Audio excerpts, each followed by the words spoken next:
about K-pop, right? اب K-pop imagine کریں کہ وہ کورین زبان میں بات کر رہے ہیں, سمجھ کچھ نہیں آ رہی, but they want to dance with the beat. اور یہی جو لوگ ہیں, these people are in their 20s, اور میرے پاس لسٹ ہے bro, I was just searching into it کہ یار K-pop ہے کیا بلا. تو اس میں کہتے ہیں کہ 25 سال ان کی عمر ہوتی ہے, they are into depression. There are many female singers, وہ ڈپریشن میں جا کے دے ہینگ دم سیلوز. اور ایک تو آپ دیکھیں نا, ایک اور K-pop سنگر میں آپ کے نا, you know what was the last word of that singer, وہ لی ہیوں, آئی ڈونٹ نو, نام بھی AKA یونی اس کا نام ہے. اب وہ اتنی ڈپریس تھی اپنی زندگی سے, جو اس نے لاسٹ فائنل نوٹ لکھا کہ جب میں اس دنیا سے چلی جاؤں گی تو یہ پبلش کر دینا ذرا. کہتی ہے I feel everything is empty and I am again walking down a path to reach a destination that I don't know. And then she hung herself. اور اس کی وقت, اس کی جو عمر تھی 25 سال تھی, یعنی literally 25 سال. دوبارہ پڑھیں. کہتی ہیں I feel everything is empty. I am again walking down to a path to reach a destination that I don't know. اب یعنی ان کو نہیں پتا کہ ہماری زندگی کہاں سے شروع ہوئی ہے, کہاں پہ جانا ہے. These people are in mess. یہ پاکستانی سن رہے ہیں. میں کہاں تھا, ایبٹ آباد میں تھا. ایک حجابی سسٹر کہتی میں نمازی ہوں, پتہ نہیں she was Hafiza as well اور سب کچھ, کہتے ہیں سب چھوڑ دیا ہے, BTS نہیں چھوٹ رہا مجھ سے. یہ بڑا کامن ہے. اچھا اس میں یہ کس کی بات کر رہے ہیں؟ پاکستان ایبٹ آباد میں ایک انسٹیٹیوٹ میں ایک حجابی سسٹر کہتی ہیں کہ مجھ سے تھا بھی ہر چیز چھوٹ کے BTS نہیں چھوٹ رہا. آپ کو میں اسٹرینج بات بتاؤں, میری وائف نے مجھے بتایا کہ جو ہمارے گھر میں میڈ آتی ہے نا, اس کے واٹس ایپ اسٹیٹس میں K-pop لگا. اچھا برو, میں آپ کو نا ایک اور اسٹوری بتاتا ہوں. ہم کہاں کھڑے ہیں برو؟ نہیں, ایک اور اسٹوری بتا دو. کہاں سے کہاں نکل گئے؟ Just for the sake of understanding, literally. I mean, this is serious, brothers. Get a life, guys, get a life. اب یار, اب یہ جو بھی لوگ K-pop سن رہے ہیں نا, ان کو they don't know the dark reality of it. کہ what are these people doing behind the door, you know, closed doors. اب یہ کم جونگ ہے, I don't know, یہ بھی بڑا مشہور تھا, اس کے وائٹ بال ہیں غالباً, I don't know. Why are you laughing, bro? نہیں, وہ اس لیے ہنس رہے کہ مسلمان جاسوسی نہیں کرتا behind doors. اب کیا کرتے ہیں ہمیں کیا پتا برو, ہمارا فیصلہ ظاہر پہ ہوتا ہے. innocent people. برو میں آپ کو بتایا تو وہ کیا کرتے ہیں, اس نے بتایا بھی ہے, فکر نہ کریں. اچھا وہ کہتا ہے یہ کہ literally these are his words. کہتے ہیں I am broken from inside. اور this depression has finally engulfed me entirely. اور پھر کہتا ہے کہ I was so alone. I mean literally, یعنی it's so ترس ہی آتا ہے نا ایسے لوگوں کے اوپر. اور اینڈ میں کہتا ہے اس دنیا سے جانے سے پہلے, please tell me I did a good job, کہ میں نے اپنی زندگی کو ضائع نہیں کیا, پلیز میری اپریسیشن کر دو تھوڑی بہت. اور اس وقت اس کی عمر 27 سال تھی, اور ہی ڈائڈ ان دی ہوٹل, یعنی اپنی طرف سے یہ ہوٹل میں رہتے ہیں, اور you know they live their lives in luxuries. The point is کہ دیکھو, اینگزائٹی, ڈپریشن, اس طرح کے جو ایشوز ہوتے ہیں نا, وہ کامن ہو سکتے ہیں. لیکن اگر آپ کو ایک پیٹرن نظر آئے نا کہ یار جو بھی لوگ میوزک کرتے ہیں اور وہ کسی پینیکل پہ پہنچتے ہیں, why do we see this pattern کہ a lot of these people tend towards suicide, drugs, مطلب وہ اپنے آپ کو ختم کیوں کرتے ہیں؟ مطلب اگر ایک دو کیسز ہوں تو پھر بندہ کہتا ہے کہ یار چلو کوئنسیڈنس ہو سکتا ہے. اس پہ تو نا سوری, مطلب اتنا آسان ہے ریسرچ. آپ نے شروع میں آتی ہے نا, آپ انٹرویوز دیکھنا شروع کر دیں. اتنے لوگ ہیں جو ان کا جیسے کہتے ہیں نا میوزک انڈسٹری کا جو بھنڈا ہے وہ تو پھوڑ چکے ہیں کہ یار if you want to get to the top you need Satan's help. جی بالکل. ٹھیک ہے, آپ نے ڈرگز, یہ تو کامن ہے ہی ہے, ڈرگز اور میوزک ساتھ جڑی ہوئی چیز ہے. If you are musician you are into drugs. یہ ہو نہیں سکتا آپ کہیں میں میوزیشین ہوں میں ڈرگ شرگز نہیں کر رہا, یہ نہیں ہوتا. اور آپ نے جتنا اوپر جاتے جانا ہے اتنا آپ نے کفر میں اوپر جاتے جانا ہے, اتنا آپ نے شیطان کی پرستش کرنی ہے, اس کا ورشپ کرنی ہے. سو بیسکلی تبھی ہمارے علماء کہتے ہیں نا کہ شیطان کا جو قرآن ہے وہ میوزک ہے. اور اگر آپ کے دل میں شیطان کا قرآن ہے تو ہمارا جو اصل قرآن ہے اس کی جگہ نہیں بنتی. یہ انہیں دل میں یا تو میوزک یا پھر قرآن, یہ انہیں کی it could be either one of them, can't be both. ایک دل کے اندر میوزک کا شوق اور محبت اور قرآن کی شوق اور محبت نہیں ہوتی. اب جو میوزک سنتے ہیں نا, اگر آپ گاڑی میں جا رہے ہیں اس سے قرآن لگا دیں, پتہ ہے آپ کو یار مجھے باتیں کرتے ہیں نا, باتیں کرتے ہیں, روز ذرا بند کریں سے کچھ تجھ سے بات کرنی ہے میں نے, they will not be able to listen to Quran bro. اور 3 گھنٹے کا سفر ہے, اس میں میوزک سن رہے ہیں, کوئی مسئلہ نہیں ہے. لیکن جب قرآن پلے ہوگا نا برو, they'll feel agitated and they'll feel کہ یار یہ کیوں ایسا ہو رہا ہے. اور یہ منافق لانگ ٹرم کنڈیشننگ ہوئی ہے بیسیکلی. بالکل. امام مالک سے پوچھا گیا نا برو کہ یہ بتائیں میوزک کے بارے میں کیا خیال ہے آپ کا.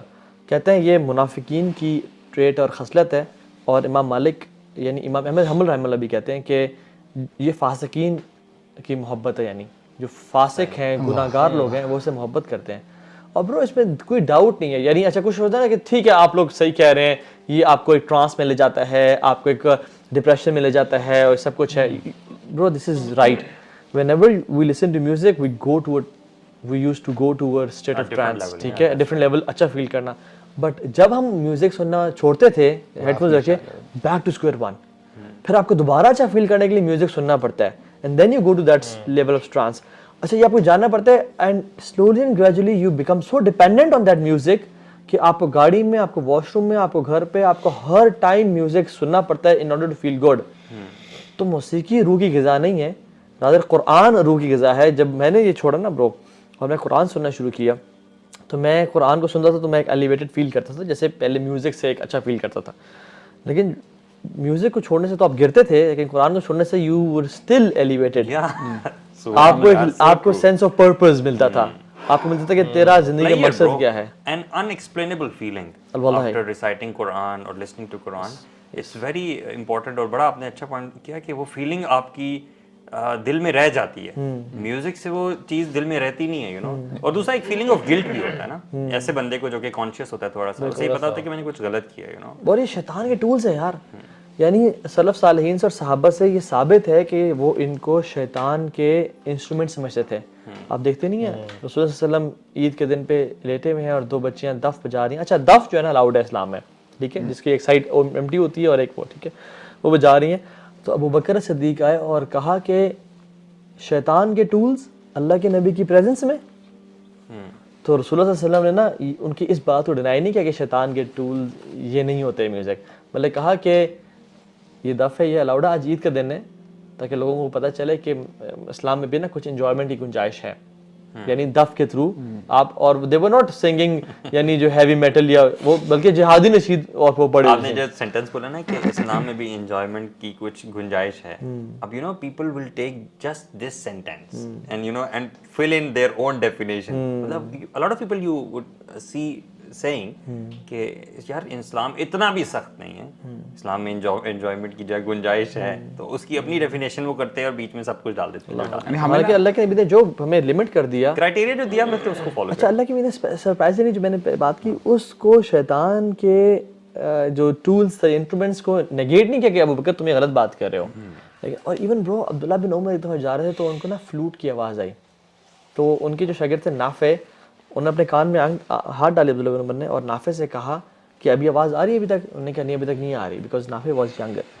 تو انہوں نے کہا کہ میں اللہ کے نبی کے ساتھ تھا اور ہم ایک وادی سے گزر رہے تھے, تو اللہ کے نبی کو بھی ایسی ایک فلوٹ کی انسٹرومنٹ کی آواز ہے, تو انہوں نے کان میں ہاتھ ڈال لیے, اور میں چھوٹا بچہ تھا تو مجھ سے پوچھا کہ کہیں تمہیں ابھی تک آواز آ تو نہیں رہی.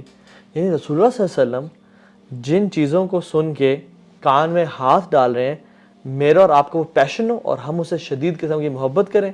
ایکچولی بھائی اس میں نا ہمارے لیے نا جاننا بہت ضروری ہے کہ ہو سکتا ہے کہ بندہ یعنی اینڈ میں بھی یہ سمجھ لے کہ یار واٹس دا بگ ڈیل, اگر میں میوزک سنتا ہوں تو کیا اتنا یار مسئلہ ہوگا. برو آپ یقین کریں کہ میں کتاب پڑھا تھا ابن القیم رحمہ اللہ کی, اغاثہ اللہفان فی مصائد الشیطان.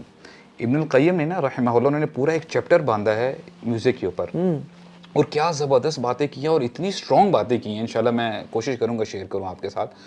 ان میں نا کوٹ کرتے ہیں عبداللہ بن مسعود رضی اللہ عنہ کا جو ان کی سینگ ہے, کہتے ہیں الغنا ینبت النفاق فی القلب کما ینبت الماء الزر, کہ جو میوزک ہے دل کے اندر نفاق کو ایسے بڑھاتا ہے, گرو کرتا ہے, جیسے پانی جب کھیتی کو دیا جاتا ہے جیسے کھیتی بڑھتی ہے نا, اس طرح میوزک نفاق کو بڑھاتا ہے دل کے اندر.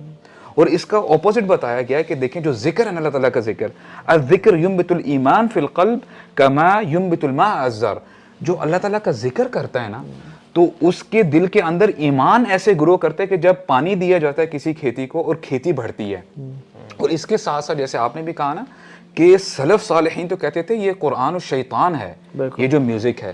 اور پھر یہ so much so they used to say کہ لا اجتمع قرآن الشیطان و قرآن الرحمن فی قلب ابدا, کہ شیطان کا قرآن which is music اور رحمان کا قرآن کبھی بھی ایک دل میں اکٹھے نہیں ہو سکتے. اور میں آپ کو بتاؤں سیریسلی, جیسے آپ نے بتایا نا کہ کیوں ہوتا ہے ایسے کہ بندہ جب میوزک میں اتنا انوالو ہوتا ہے اور جب قرآن کی آواز اس کے ذہن میں پڑتی, اس کے کانوں میں پڑتی ہے, تو بالکل اس کو جو ہے نا بالکل ایک عجیب سی کھلبلی ہونے شروع ہو جاتی ہے. اور اللہ کے نبی کے میسج کو سپریس کرنے کے لیے بھی جو کفار مکہ نے ٹول یوز کیا تھا, وہ ڈانسنگ, ناچ گانا, تالیاں اور میوزک تو تھا.